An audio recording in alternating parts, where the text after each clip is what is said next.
Kyle, 3 quarters through this game, Vinny Testaverde's terrible. He's awful. And you got to know Vinny's story here. Again, local hero, New York guy. And he comes in. Now, 2 years ago, he takes him to the AFC Championship game.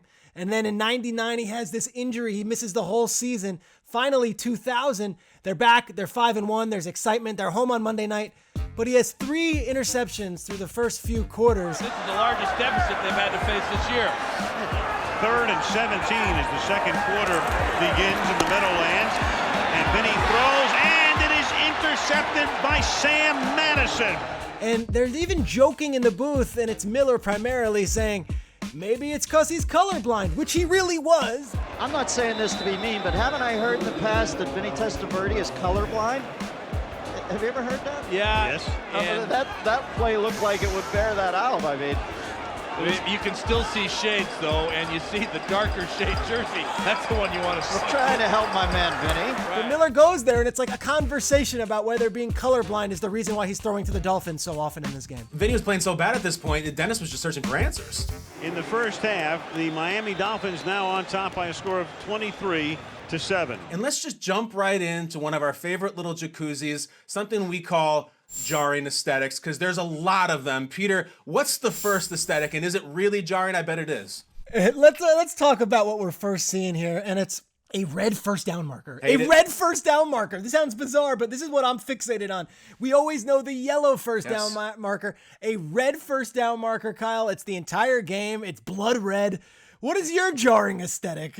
It's simple. This Monday Night Football era is known for a lot of things. One of them certainly is fins on the little scorebook, F-I-N-S. Now remember, we're going to get into a lot of Monday Night, and certainly Dennis, but they weren't doing great, and there's all these write-ups that ratings were down, so they're doing a lot of these little gimmicks to seem kind of cool and like, what it do, cool kids? And one of them was they would put like, fins or Vikes, or if it was the Chargers, they would put bolts. And people absolutely look back on that and hated it. For some reason, it seemed like kind of they were trying too hard, but when you watch the game, you can't stop looking at fins. One of our other categories we like to do in these games, Peter, let's talk some gear. Let's just talk some gear. Let's back to 2000. And I think we just start with, this might be the GOAT football gear as in terms of accessories. Brian Cox's backboard is first ballot football accessory gear. And sure enough, early on in the game, Dennis clearly has his notes that he wants to get to. It might be the first defensive series for the Jets. He gets right to Cox's backboard, and he's got takes, and Fouts is left to deal with him. What is that thing on Brian Cox, Dan? What does that actually do? It looks like he's permanently on a ride at Disneyland. What is that thing? Well, it's a neck brace, and when you hit as much as Cox does, and he leads with his helmet, you can see it on the back, it keeps his head from snapping back. Really? It's that firm, that thing? Oh, yeah. It's like first class on your private jet. What's the deal with that thing on Brian Cox? You go Seinfeld. What's the deal? What's the deal? And great. Peter, don't you think, honestly, like, Brian Cox, no one had that before him. I don't think anybody's had it consistently after him.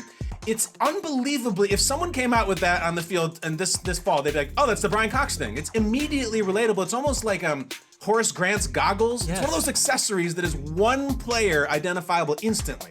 Steve Grogan had the neck roll. Yep. That was my big thing with him. And then Brian Cox had that thing. And to Dennis Miller's point, I didn't know what that thing was ever called. So he asks the question, a good question.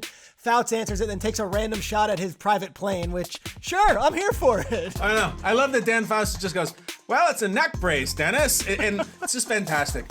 Quick other roundup. Peter, I didn't watch the Jets nearly as much as you did, being from New Jersey. I used to absolutely hate John Hall's chin strap. John Hall, their kicker, did something with it where he would pull it back down here on his Adam's apple. It used to drive me crazy. I don't know why he did it. I also have takes. Lamar Smith figures big in this game, the Dolphins running back. In the late 90s, early 2000s, it was really cool to have what they called a pacifier mouth guard. Obviously, Terrell Davis had it, but it looks so unbelievably dated, especially since Lamar's is just yellow. It doesn't match the team in any way. It's not for a charity. It's a yellow pacifier mouth guard. It looks ridiculous. It does. And Kyle, one of our favorite players in NFL history, Wayne Corbett, is out there.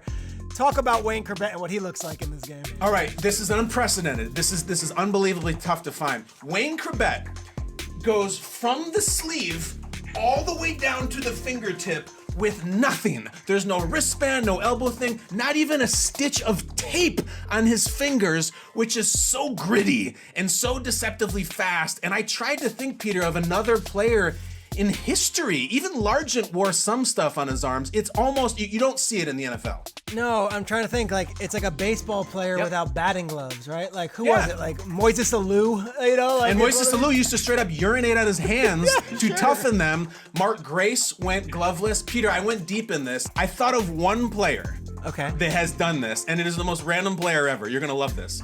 Former Raiders tight end Doug Jolly. Do you remember Doug Jolly? Of course. 100% bear from the arms down. It's just there are not a lot of people in that fraternity. No, and Corbett was so personifiably Jets New York fans. Like, from Hofstra, played on a carpet in college where we get the snot kicked out of him, plays in a carpet at the Meadowlands, and Corbett was beloved. And remember, he and Keyshawn come in the same year. Keyshawn's the first overall pick. Corbett is one of these guys that just wowed Parcells in camp. And Corbett is looked at as the far greater New York Jet than Keyshawn ever was, a beloved New York Jets player. And some of that toughness was wearing none of the flair, none of the flash, just going out there and playing ball. It's a funny thing to look at the contrast between Corbett and then Curtis Martin, who looks like he's ready for Antarctica. He's got long sleeves and he has elbow pads. Elbow pads had a hot minute for running backs. I know Sean Alexander wore elbow pads for sure, but I feel like the Curtis Martin old white ones, they're kind of were bought at the same models that like Patrick Ewing bought his elbow pads and his knee pads. It just reminds me of it. And I don't know why he's wearing them, but Curtis is ready for battle.